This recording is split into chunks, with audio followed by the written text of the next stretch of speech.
இது class food container. இதோட capacity 350 ml. இதோட width வந்து 13 சென்டிமீட்டர், ஹைட் 5 சென்டிமீட்டர். இதுல பாருங்க 4 சைடு லாக் இருக்கு. நீங்க லிக்விடா எதுவும் வச்சா கூட இது வந்து கசியாம இருக்கிறதுக்காக, லீக் ஆகாம இருக்கிறதுக்காக இங்க வாஷர் மாதிரி கொடுத்திருக்காங்க. அதனால நீங்க எதை வச்சாலும் இதுல லீக் ஆகாது. ஈஸியா கிளீன் பண்றதுக்கும் இது ஈஸியா இருக்கு. நான் இதை யூஸ் பண்ணிட்டு இருக்கேன். இதை கிளீன் பண்றதுக்கும் ஈஸியா இருக்கு. இதோட பிரைஸ் 175 rupees. இது ஸ்கொயர் டைப் ஃபுட் கண்டெய்னர். இதோட கெப்பாசிட்டியும் 350 ml தான். இதோட லெங்த் 11 சென்டிமீட்டர்,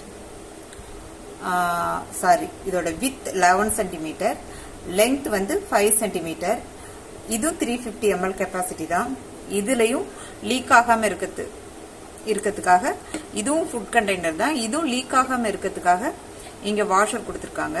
இதுல நீங்க எதையும் வச்சு இப்படி சாச்சி லிக்விடா வச்சு சாச்சி பண்ணா கூட லீக் ஆக மாட்டேங்குது, லீக் ஆகாது. இது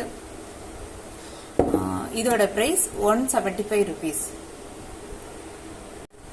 இது கிளாஸ்ல உள்ள மினி பவுல். இதோட கெப்பாசிட்டி வந்து 15 ml, வித் 5.5 சென்டிமீட்டர். இதோட பிரைஸ் 50 rupees. இதுல நீங்க எதுவும் சமைக்கும் போது இன்கிரீடியன்ஸ் எடுத்து வச்சுக்கவோ, இல்ல டேபிள்ல பரிமாறும் போது ஒவ்வொருத்தருக்கும் தனித்தனியா சைட் டிஷ் வைக்கிறதுக்கு அப்படி கூட யூஸ் பண்ணிக்கலாம். இது ரொம்ப பாக்குறதுக்கு குட்டியா அழகா நல்லா இருக்கு.